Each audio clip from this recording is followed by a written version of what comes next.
not right? Are you one of these people that sit back and just let it go by and not do anything about it? Or do you see the thing that needs to be changed, put up your hand, send the energy to the outcome and try to facilitate the change? I'm one of those. I'm Tam from Why You Can Too and the Avatar Collective. Thank you so much for tuning in wherever you are around this magical globe. I'm going to do my best to share my tips and tricks with you today, with the desire to stir your soul and inspire you and to show you that anything is possible, and that if something is not quite right, you too can help facilitate change.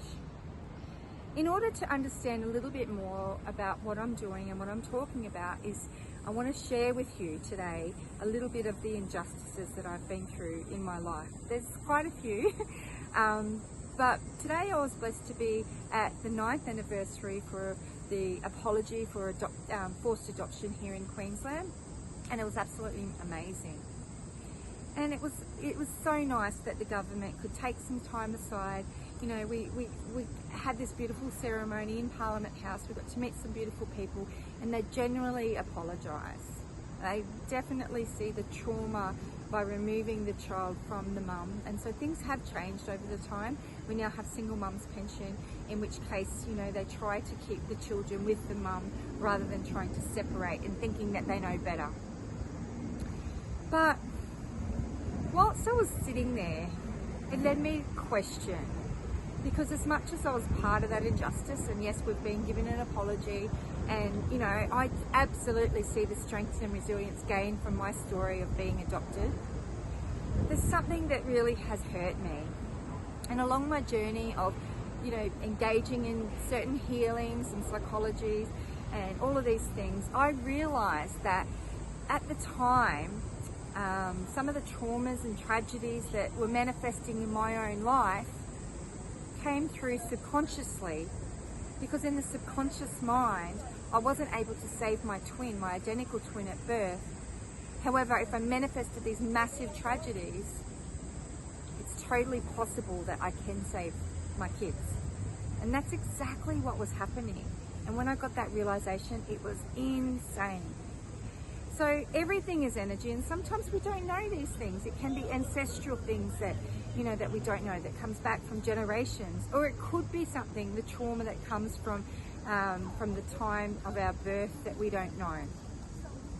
But it led me to do a lot of healing myself on my own journey. And then I wanted to get my docs from the hospital, from where I was born, in Toowoomba, and that was really eye-opening for me, with the whole realisation that I was left in a hospital, abandoned on my own for 6 months, losing everyone that I knew. And children and babies without nurturing suffer and sometimes can die. I know there was a lady that used to come in and visit me, but it wasn't my mum, because my mum wasn't allowed. I lost my identical twin that was with me the whole time that day as well.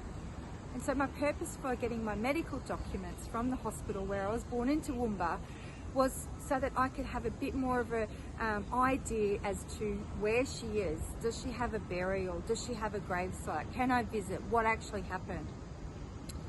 And the whole realization really ripped me apart. The whole realization is that she was born and she wasn't worthy enough to even have any kind of burial.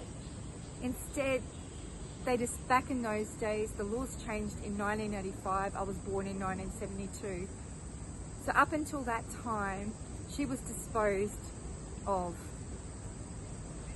She doesn't have anything to remember her by. And she's a soul. She was also chosen to be here, like us all. Just because she's passed away does not mean that she does not deserve a burial ground or a funeral. And that really ripped me apart, to actually hear that they could just throw them away. In my own journey of healing, I'm actually reconnected with her. I've had to do a lot of healing for her as well as myself.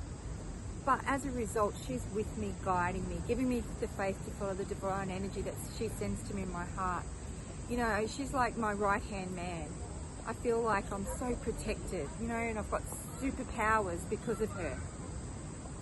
But it saddens me to think that, you know, she was not given the ability to be buried somewhere. And so I will be seeking that change. I will be seeking that. It's a massive injustice for me. And I wonder how many other people have suffered that, you know, that they just disposed of the bodies and didn't give them the honour of having a memorial site for them. Of course, in my home I have beautiful plaques and everything to commemorate her, and I've, along my healing journey, have discovered her name and all these kinds of things, which is beautiful.